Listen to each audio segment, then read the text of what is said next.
Welcome to Sweet Life Beat Life. We hope this video helps. You start by confirming which account Word is using and whether that account actually has a commercial license. Open Word, go to File then Account, and read the product name and activation status.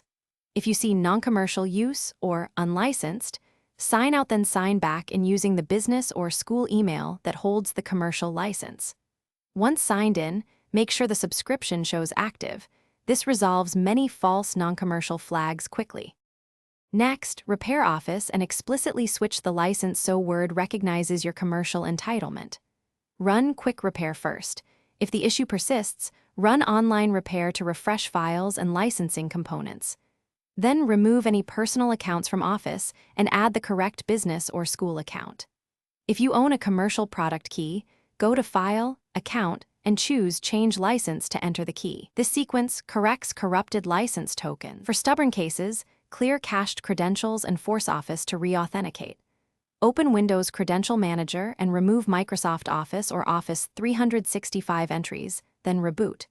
Run the Microsoft Support and Recovery Assistant or use the command line OSP. VBS tool to diagnose activation errors and to reapply the correct license token. If issues persist, gather tenant ID, user UPN, and product ID. Then contact Microsoft Support.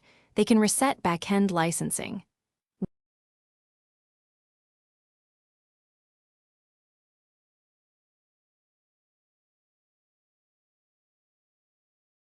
Thanks for watching. Consider subscribing if we helped you.